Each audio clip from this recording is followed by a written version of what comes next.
वफात के बाद उनके बेटे शीस अलैहिस्सलाम ने उनकी जिम्मेदारियां संभाल ली। अब तबलीग का काम उन्हें करना था। उधर काबिल जो नरम ज़मीन में जा आबाद हुआ था, उसकी औलाद ने फितना और फसाद और सरकशी की ज़िंदगी इख्तियार की। उन्होंने कत्ल गारत गरी का बाजार गर्म कर दिया। ये लोग आदम अलैहिस्सलाम की कौम के पास से गुजरते तो वहाँ भी फसाद मचाते।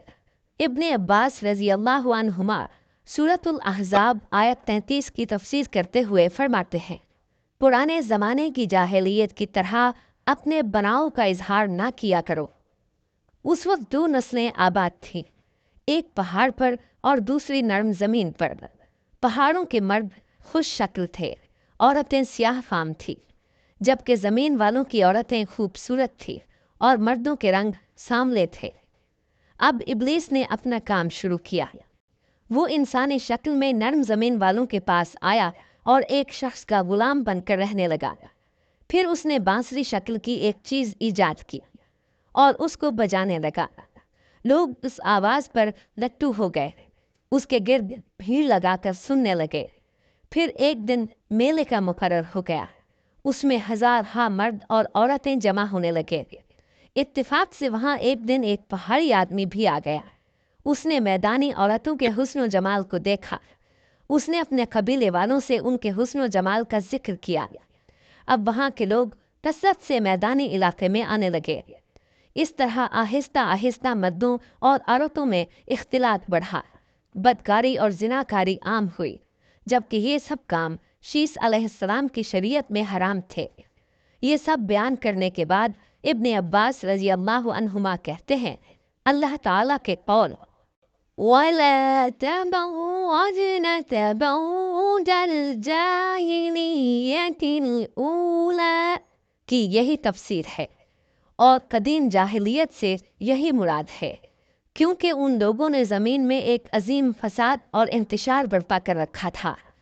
शीस अलैहिस्सलाम अपनी कौम के लोगों को समझाते रहे कि वो इन शरीर और फसादी लोगों के साथ मेल जोल न रखें, लेकिन शैतान मुसलसल उन्हें वरगलाता रहा, यहाँ तक कि शीस अलैहिस्सलाम के साथ बहुत थोड़े लोग रह गए और काबिल की कौम में बहुत इजाफा हो गया।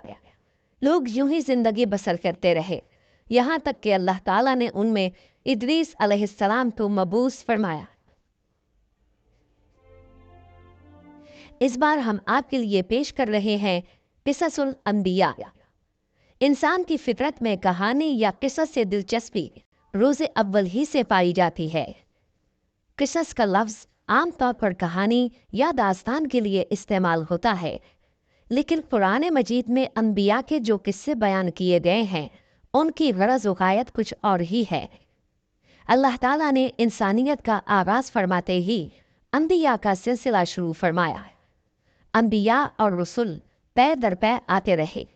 कहा जाता है कि रसूलों की तादाद 300 से ज़ायद है और अंबिया की तादाद 1,24,000 से ज़ायद है। गोया अल्लाह ताला ने बनी नौ इंसान को सीधा रास्ता दिखाने के लिए इतनी बड़ी तादाद में अंबिया और रसूल मबूस फरमाए।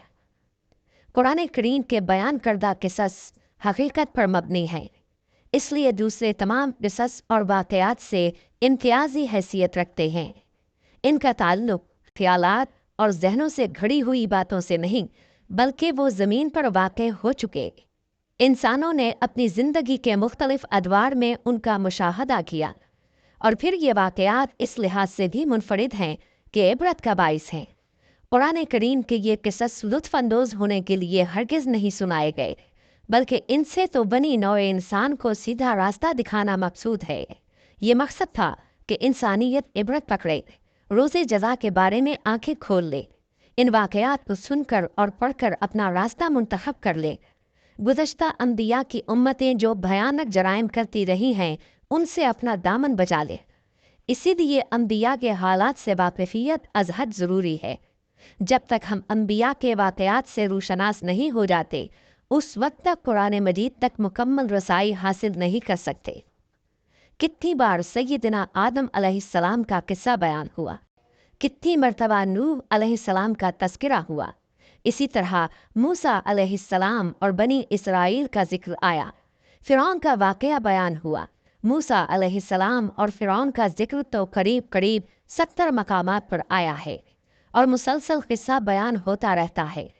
कितनी सूरतों का नाम अनबिया के नामों से मंसूब है। लिहाजा जो शख्स इन किस्स से लाइल्म है वो कुरान के एक बड़े हिस्से से महरूम है। इन वाक़यात से रहनुमाई हासिल करने से एक मकसद ये भी है कि दावत इल्लाह का रास्ता मालूम हो जाए, लोगों को अल्लाह की तरफ बुलाने का ढंग हमें आ जाए। अल्लाह करे हम भी उन लोगों में शामिल हो जाएं जो अल्लाह की तरफ दावत देते हैं। हम भी नेकी का हुक्म करने और बुराई से रोकने वाले बन जाएं। अम्र बिल मारूफ और नही अनिल मुनकर के सही रास्ते पर चलना उस वक्त तक मुमकिन नहीं जब तक कि हमारे सामने कोई ऐसा नमूना मौजूद न हो जिसके मुताबिक हम अपने आप को चला सकें। और साफ जाहिर है सबसे अजीम और बेमिसाल नमूना नबी अकरम सल्लल्लाहु अलैहि वसल्लम की मुबारक शख्सियत है।